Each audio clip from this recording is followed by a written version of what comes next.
मंत्री महेंद्रजीत सिंह मालवीय के ठिकानों पर एसीबी ने छापे मारे हैं। उनके दो पेट्रोल पंप और क्रेशर प्लांट पर एसीबी की अलग अलग टीमों ने सर्च किया। महेंद्रजीत सिंह मालवीय ने 3 दिन पहले ही भाजपा को छोड़कर कांग्रेस में वापसी करने का ऐलान किया था और उनके इस फैसले के कुछ ही घंटों बाद एसीबी की टीमों द्वारा छापेमारी करने पर सवाल उठ रहे हैं।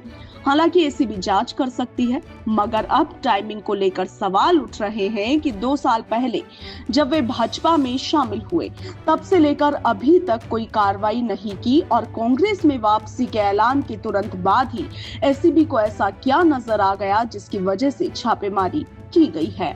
एसीबी की छापेमारी पर पूर्व मंत्री महेंद्रजीत सिंह मालवीय का कहना है कि यह कार्रवाई उन पर दबाव बनाने के लिए की जा रही है, मगर वे डरने वाले नहीं है।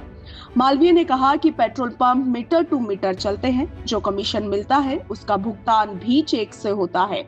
उनके दोनों पेट्रोल पंपों पर कुछ भी संदिग्ध नहीं है। उन्होंने कहा कि क्रेशर प्लांट पर भी कोई गड़बड़ी नहीं हो रही, बल्कि नियमों के मुताबिक ही काम हो रहा है। वहीं मालवीय ने कहा कि एसीबी की इस कार्रवाई से उनके कांग्रेस में लौटने के फैसले पर कोई फर्क नहीं पड़ेगा। मंगलवार को महेंद्रजीत सिंह मालवीय के परिवार द्वारा संचालित कलिंजरा स्थित भैरवजी कृपा फिलिंग स्टेशन और बागीदोरा स्थित फिलिंग स्टेशन पर एसीबी की टीम पहुंची थी। कई घंटों तक ये सर्च ऑपरेशन चलाया गया। इसके बाद में मोटी टिम्बी स्थित क्रेशर प्लांट पर भी पहुंची और वहां भी सर्च किया गया। इसके बाद एसीबी की एक टीम नाहरपुरा गांव स्थित उनके घर पहुंची। एसीबी की टीम जब महेंद्रजीत सिंह मालवीय के घर पहुंची तो सैकड़ों की संख्या में समर्थकों की भीड़ ने इस कार्रवाई का विरोध किया। इस विरोध को देखते हुए टीम को वापस लौटना पड़ा। पेट्रोल पंप और क्रेशर प्लांट पर सर्च के दौरान क्या कुछ मिला, इसके बारे में एसीबी की ओर से अभी तक कोई भी ऑफिशियल जानकारी नहीं दी गई है।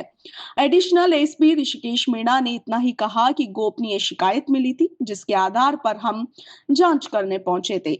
जिन 2 पेट्रोल पंपों पर एसीबी ने सर्च किया, वे दोनों पेट्रोल पंप खुद महेंद्रजीत सिंह मालवीय के नाम पर बताए गए हैं। जो क्रेशर प्लांट है वो उनके बेटे प्रेम प्रताप सिंह मालवीय के नाम से है और इन तीनों ठिकानों पर सर्च के बाद एसीबी के अधिकारियों की एक टीम महेंद्रजीत सिंह मालवीय के घर भी पहुंची थी, मगर विरोध के चलते घर में सर्च की कार्रवाई नहीं की जा सकी। महेंद्रजीत सिंह मालवीय पहले कांग्रेस में थे। वे कांग्रेस में रहते हुए एक बार लोकसभा सांसद बने और 4 बार विधायक भी निर्वाचित हुए थे। नवंबर 2023 में हुए विधानसभा चुनाव में भी वे बागीदोरा से विधायक बने, मगर मार्च 2024 में वे भाजपा में शामिल हो गए और इसी दौरान उन्होंने विधायक पद से इस्तीफा भी दे दिया था। भाजपा में शामिल होने के बाद उन्होंने लोकसभा चुनाव लड़ा, मगर 2.5 लाख वोटों से उन्हें हार का सामना करना पड़ा। अब उन्होंने कांग्रेस में वापसी का ऐलान किया है। इसके साथ ही उन्होंने कहा कि भाजपा उनके लायक की पार्टी नहीं है। Bureau report, Punjab Kesari, Rajasthan.